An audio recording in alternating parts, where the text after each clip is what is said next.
Okay, today I'm going to go over all the features of this e11baster. It's entirely scratch built, primarily of metal. Okay, first off I'll go over the power. Okay, it's powered by two separate batteries. The battery in the clip, which is a standard 9-volt battery, is easily removed and replaced by removing this one small set screw. You can see that.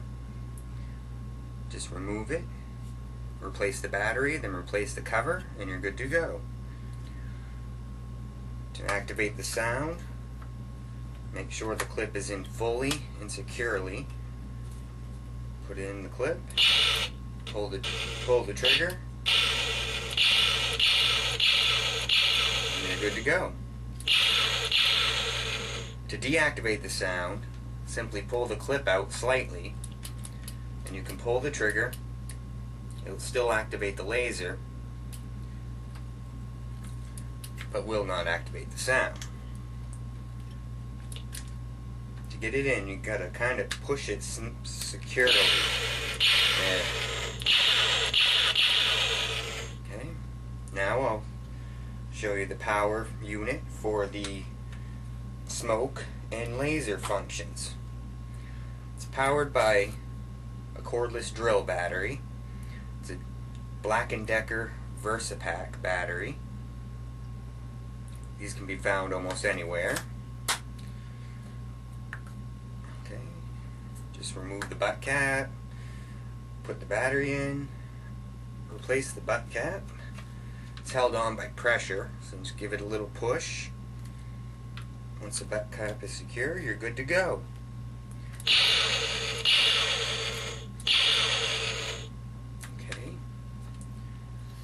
Now, to activate the smoke function, I'll go over that next. This is just an ordinary piece of paper towel. I'm going to pour a little bit of mineral oil into the cap here. Yeah.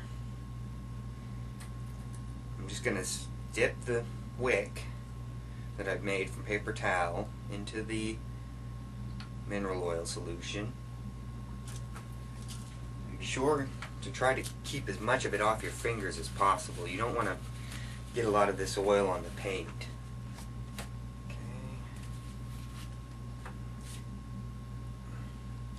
Now I'm going to insert the wick.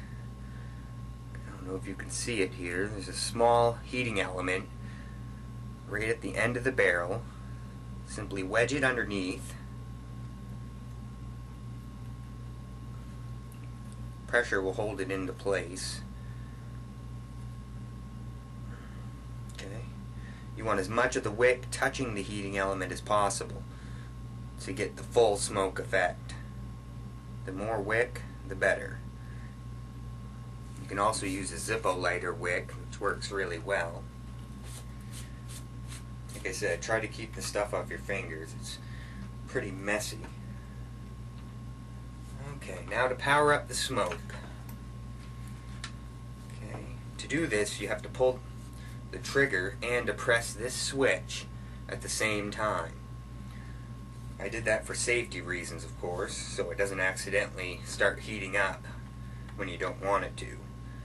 First off, I removed the sound clip just a little bit, so the sound doesn't fire continuously when I'm heating the element.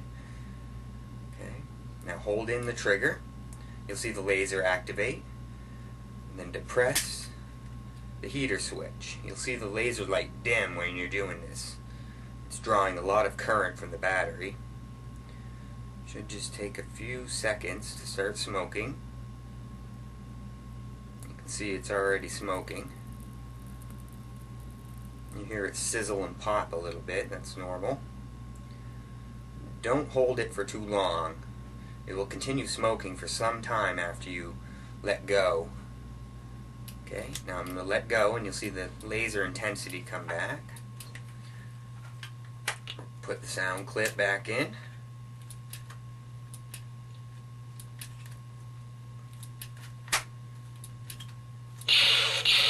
Okay, now I'm going to turn off the light so you can see what it looks like in the dark.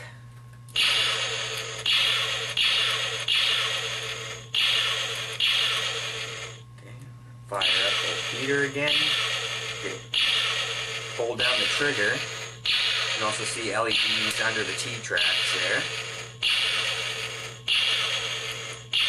Once it starts to smoke, let off the smoker button.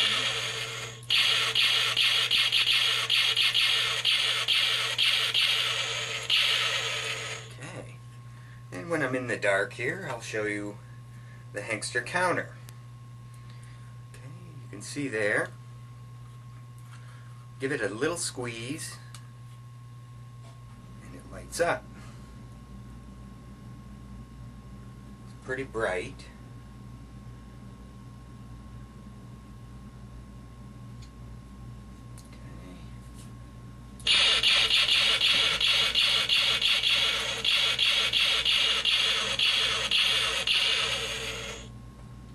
Alright, turn the lights back on. Now I'll show you the Hengster counter. This is run off 3 small button cell batteries.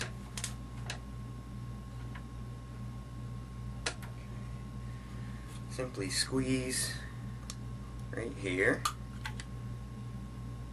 You'll see this little orb. Looks kind of like a thermal detonator, but I'm not sure what it's out of. I think a cat toy or something. There's 3 small screws. Just remove those, replace the batteries, and you're good to go. You can basically put anything in there for a light, just for an added effect.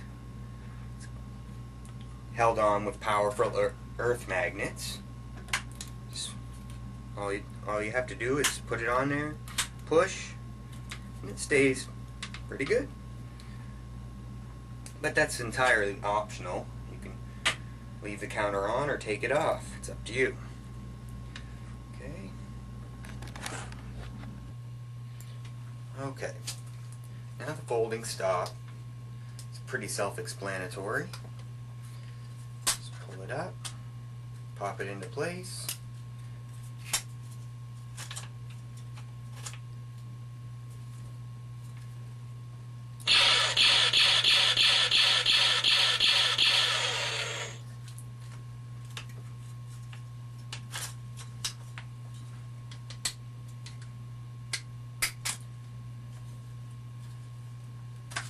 Stays into place pretty good.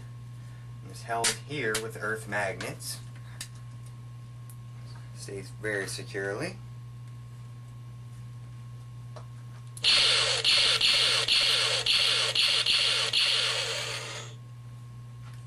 And there you go. This is my e11baster. And I hope you enjoyed. Just in case you're curious, this is my workshop after building my last blaster. All the various tools. And that's basically a pile of crap. And more crap. And my workbench, which you can't see at the moment. It's completely covered with miscellaneous parts and tools. The Dremel, of course, Dremel drill press, bench grinder, wire wheel, scroll saw, my Big Daddy drill press, and my belt sander, which is broken at the moment, but I'll have to repair it before my next job. It actually broke building my last blaster.